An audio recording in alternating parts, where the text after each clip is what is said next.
Good evening and welcome to the program today. It's a special edition we're having today. We have one of our senators here, Otunba Taiwo. You're welcome to the program today. Yeah, good afternoon. Good afternoon, sir, and you're welcome to the program. Thank you very much. The election is fast approaching, and we know you're one of representative that might be elected. Can you briefly tell us a little bit about yourself and the constituency you're representing? Yeah, thank you very much. I am Otunba Taiwo. I'm vying for the position of Federal House of Representatives representing Iwajowa, Kajola, Itesuajo, and Ishayin Federal Constituency. I actually started my political career in 1990 under the platform of Social Democratic Party, SDP then, which later transformed to DPN, Democratic Party of Nigeria, with a palm tree logo that time. So which later transformed to Alliance for Democracy in 1999, the beginning of the new era. And I was the deputy youth leader in Abuja local government as at that time. So that just how I started my political career. All right, thank you very much. Being a very valuable person and someone to rely on, the people are expecting, people want people who are reliable and who are willing, people who are so dedicated to use their time for the people. How are you sure you're going to be able to face this task? Are you sure you're going to bring out the best of you to help the people? Yes, of course. Even the people that encourage me to go for this position, they know I can represent them well. That's why they're choosing me to be their candidate under the platform of APC, All Progressive Congress of today. So, because it was not me that actually developed the ambition, but it was the eminent citizen of a federal constituency that encouraged me to go for the position, because they are aware of my past exercise in the federal constituency. So that's why they choosing me to be their representative, and I've given them a promise that I will not let them down. I will perform more than their expectation. Well, thank you very much. So you're going to perform more than they have expected. Yeah. That's a very good one. How do you think you can improve the lifestyle of people in your jurisdiction through your power and through your voice in Abuja? By the special grace of God, in which I believe that I will be voted in as a representative from my federal constituency. I have series of programs on my folder, but the very important one is youth empowerment, followed by creating job opportunity for the jobless people in my federal constituency. Then fighting for motorable roads in my area. Then the stable electrification supply in my federal constituency, and I am very sure by the special grace of God, I will meet up with the task. Thank you. You have mentioned it all, but I think you never mentioned about security measures. Recently, a few days ago, we all know about the bomb blast that happened in Abuja. It's a lot of insecurity. The people feeling insecure. So, what do you think you can do in your jurisdiction about security measures? How do you think you can improve the security within the jurisdiction whereby you're representing? Actually, the issue of bomb blast, which was always launched by Boko Haram association, usually happen in northern part of Nigeria, and you know But you can't say maybe it could be anywhere. Nobody knows where it's going to be next. So what do you think you can do in your jurisdiction whereby the people will feel safe? Okay, to my own opinion, I think all the Nigeria will be safe if we are trying to beef up more security by using the military sector to take over the security of our nation.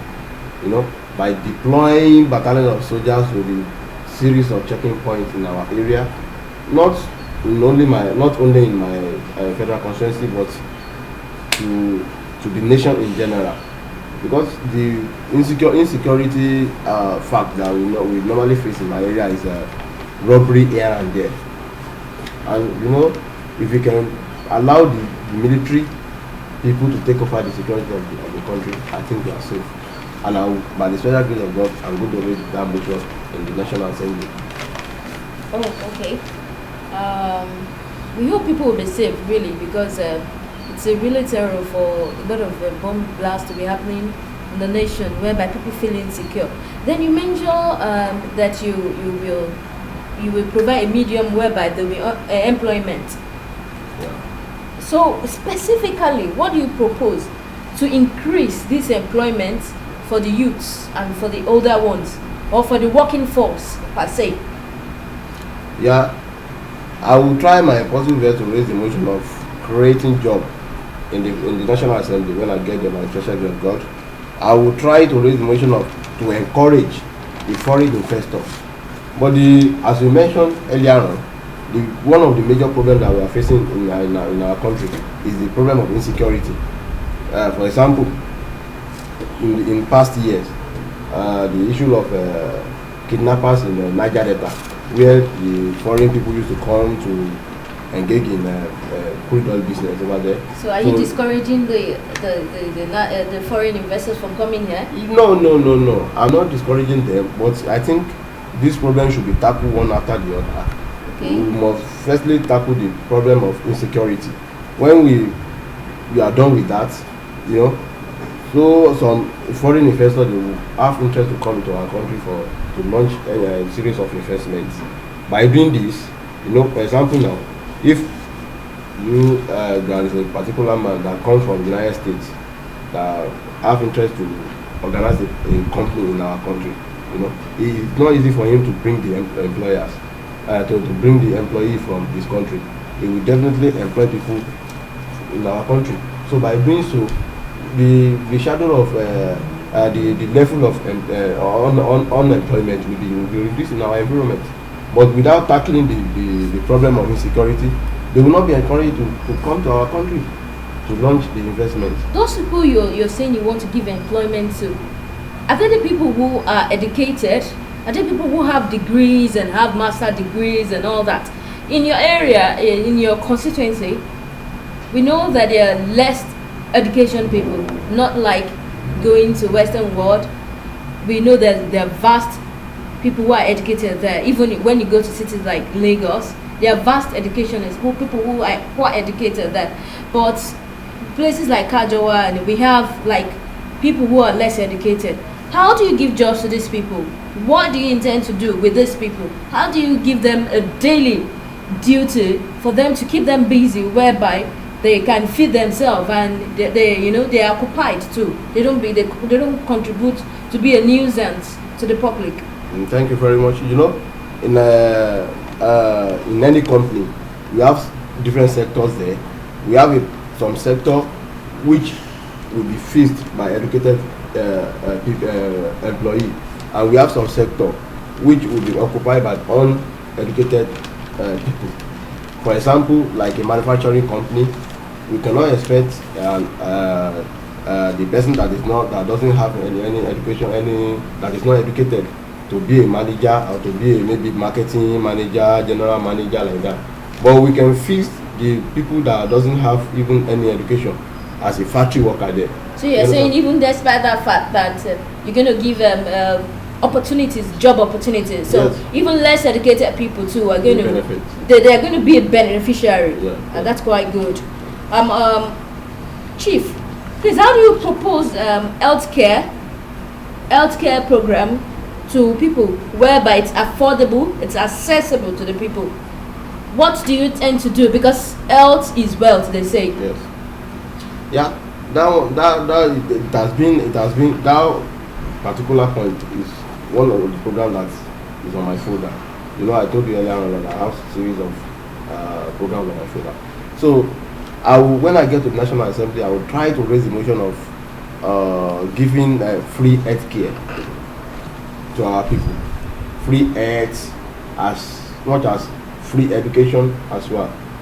You know, when we are giving free health, free education, people, the masses will feel they are really benefiting. There's a lot of free health, but not really accessible to the people. Is it that they get to the hospital and they go to the general hospital? Are there going to be doctors available to treat them? Because we heard about a lot of public hospitals whereby they're not even doctors to treat people. So, what do you propose? Well, when we firstly discussed about the giving job opportunity, when we are giving job opportunity, what you just mentioned now about the doctors is one of the job opportunity we're going to give to people. A lot of doctors are there, they are just sitting down, they don't have job at hand. When we give them opportunity to work maybe in a public hospital, you understand me? So there will be sufficient doctors to attend to the patients over there. So that's why I said this problem should be solved one after the other. Firstly, the insecurity problem should be tackled, followed by the employment, giving job opportunity to people. Then thereafter we can now talk about this free health. When there is no sufficient doctors in the hospital, as you said, that will not be efficient free health care, right? But when there is sufficient doctor in our hospitals, and even I'm going to give encouragement to create more and more health centers, medical centers, laboratory, and I'm going to raise the motion to equip all these laboratory, medical center with the necessary equipment. So when we have all this, it will be very easy for us to give free health care. Right. In Iwakjola Kajola, there's a lot of natural resources. It's endowed with a lot of natural resources. What do you intend?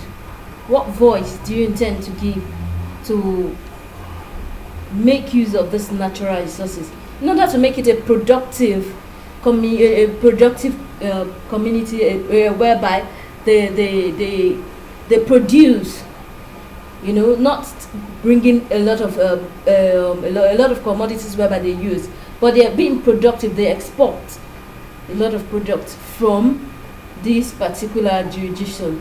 Thank you very much. I think in my jurisdiction we have mass land where we can establish some mechanization farming. If government sees to this, if they actually want to venture into farming, we have mass land available to carry out these activities, and by doing this it will help to reduce the level of unemployment people in my geopolitical zone. And apart from the mass land to establish mechanization farming, we are endowed with gemstone over there. If in some areas we are totally endowed with gemstone, so if government can bring in they can install a kind of machines to do all this mining, you understand me, in that area, it will be a kind of, it will add to their internal generation revenue. And when they install all these machines to establish this kind of business project, it will also help to reduce the number of unemployment in my area. Not in my area alone, in my geopolitical zone. And it will add to the government IGR. And by doing all this, I think the shadow of poverty will be cleared in my area. Thank you very much. You just talked about farmers. A lot comes about with farming. They always need assistance, but they don't really get this assistance. How can you help them? They need loan to facilitate, to buy all their equipment, to buy all required manure things they need, but they don't get help. Farmers out there are looking up to you. If you finally get elected, if at all you're going to help them? Thank you very much. Based on this, I've even decided on my own, though I'm going to raise that motion in National Assembly. But I think, according to the law and according to the behaviors that guide the ruling in this National Assembly, they will not give a particular fund known as federal constituency allowances. I think I can facilitate this on my own by I will institute a particular organization which will see to giving loan to all these farmers. You understand me?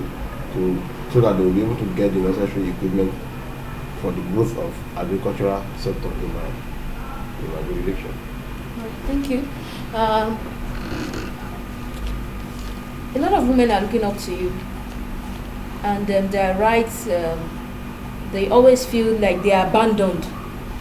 What do you think about human rights and the less privileged people, the disabled, the fatherless, the motherless? They also want to be useful in the community, especially the woman.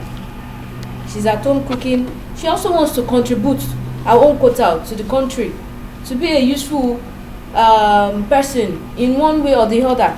So how do you think you're going to upgrade the human rights and less privileged people in the society? By the special grace of God, when I get to the National Assembly, I'm going to raise this kind of motion to seize to the whole, especially the whole people, not the less privileged people alone. Like in the Western world, they organize a particular program which sees to the whole people that are above 60. They normally give them a fixed amount of money on a monthly basis to support them for their life, for their life. So if we can do this kind of thing in my country, I think some life will be better. And aside that, I personally will try my possible best to be doing something for the less privileged people, the widows in my environment.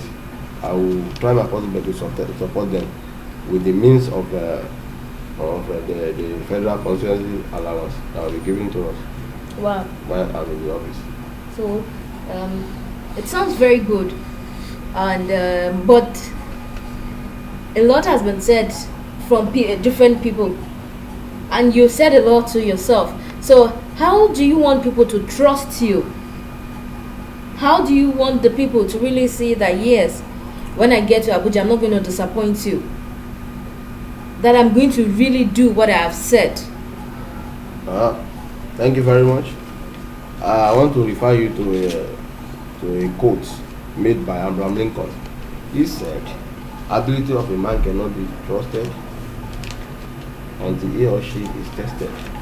I'm not going to tell you this is how I am like this, I am like that, because there's another Yoruba adage which says you will not know the behavior of a particular person when he or she is at the poor level, but when he gets rich, you will know the kind of person he or she is. I'm not going there actually to enrich my pockets. The people of my federal constituency know me too well. They can even back me up about this, and they can testify to this. I'm actually going there to fight for the right of the masses, not to enrich my pockets. It is only those that are going there to enrich their pockets that they misbehave when they get there. But in my own case, it reverses the case, because I'm not going there to enrich my pockets, but I'm going there to serve the interests of the masses, to bring the political dividend to the people of my geopolitical zone. And I, from the depth of my heart, I know that I'm not going to let them down. Esteemed Chief, what are the things you're going to do that you know you're going to do it right? What are the things you know you're going to do and the other party would not do that will make the people want to vote for you? Thank you very much for that question. I will not do beyond my power. Once I can promise the people of my geopolitical zone that I'm going to spend and use my federal constituency allowance diligently. Thank you very so much for your time, Your Excellency. You are welcome. Thank you for the